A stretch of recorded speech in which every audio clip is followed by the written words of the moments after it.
punto, entonces nos pide que utilicemos las propiedades para hallar la respuesta h de x en el dominio de la frecuencia. Entonces, de la ecuación diferencial vamos a tomar x de t, esta es su primera, segunda y tercera derivada, u de t y su derivada con sus respectivos coeficientes.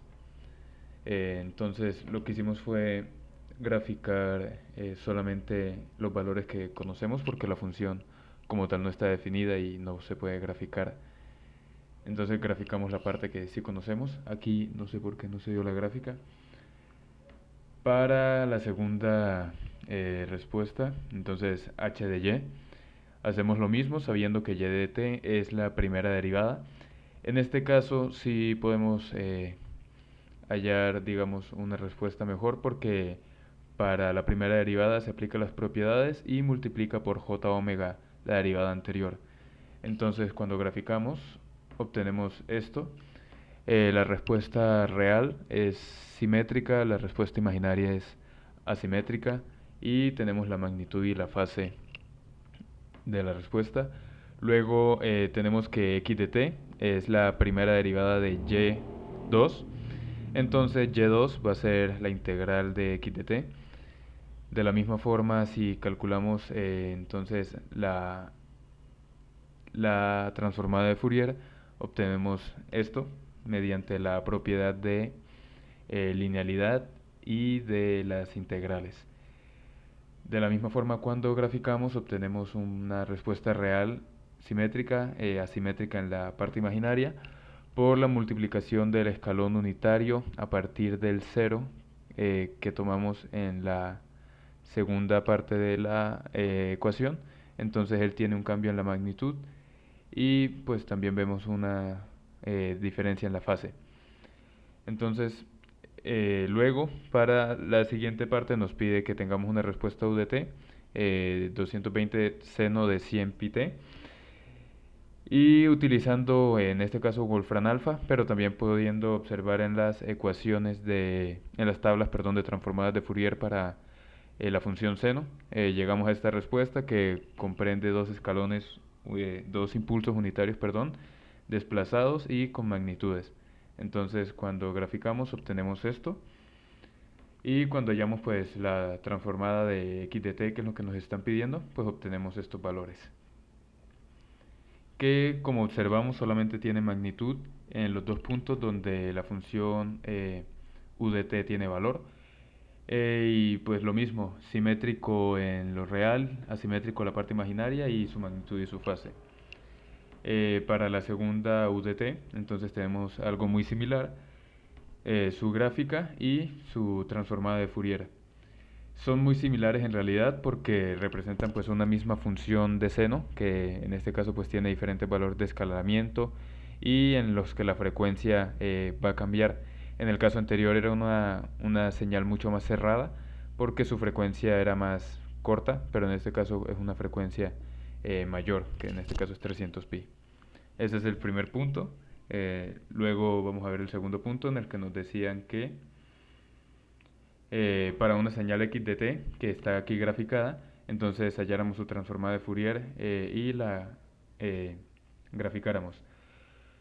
Se utilizó Wolfram alfa porque MATLAB me estaba dando muchos problemas con los coeficientes, entonces para mayor rapidez se utilizó Wolfram alfa solamente y MATLAB únicamente se utilizó para graficar y por eso pues no lo estoy explicando aquí todo en el video con MATLAB. Estas son gráficas de MATLAB, obviamente, pero pues el código de programación simplemente es aplicar gráficas, entonces no lo voy a explicar. Se definieron dos integrales para los dos intervalos de tiempo que comprenden desde menos 4 hasta 0 y desde 0 hasta 4 positivo. Luego se graficaron. Nuevamente podemos ver simetría en la parte real, asimetría en la parte imaginaria. Aquí vemos la magnitud y la fase pues, de la señal transformada ya en frecuencia. Luego para el punto B nos piden qué va a ocurrir si se adelanta 4 segundos. Aquí pues se adelantó. Se realizó el mismo proceso y se obtuvo el mismo valor. Se obtuvo pues las gráficas de la transformada. Estas son sus ecuaciones de la transformada y estas son sus gráficas en magnitud, fase, componentes reales e imaginarios. Luego, si se derivaba en el tiempo, se podría utilizar la ecuación de análisis y las propiedades.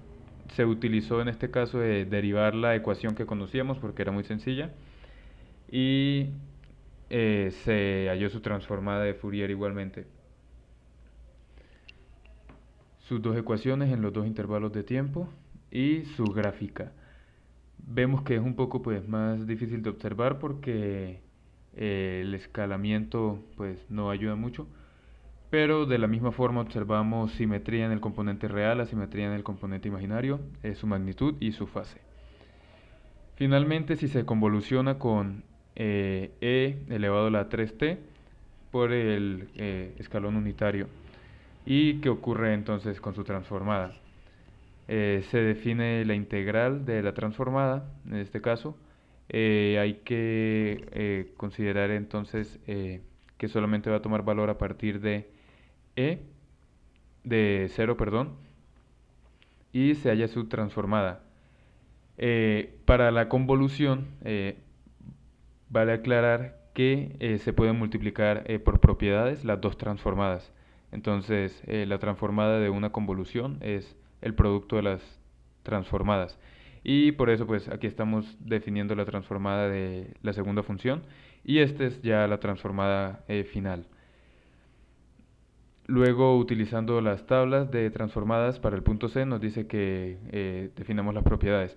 Entonces, la primera es, se multiplicó, se hizo este producto para ahorrarnos pasos, y luego se aplicó propiedades de linealidad en, perdón, de linealidad y de desplazamiento temporal.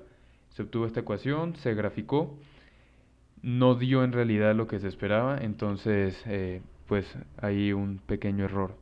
No entiendo en realidad qué fue lo que ocurrió porque las integrales y todo pues estaba bien hecho. Lo que no entendí tampoco fue, pues en el código no encontré un error, no sé, pero pues esta fue la única que dio así supremamente rara. Luego nos dice en esta que son dos impulsos unitarios desplazados y escalados. Se halló su transformada utilizando propiedades porque conocemos que la transformada del impulso unitario es 1. Y se graficó, se obtuvo esto. Nuevamente, y para terminar, que se me pasó el tiempo, simetría en lo real, asimetría en la parte imaginaria, su magnitud y su fase. Entonces con esto terminamos el punto 2. Muchísimas gracias, profesor, y vamos con mi compañero Camilo para el punto 3.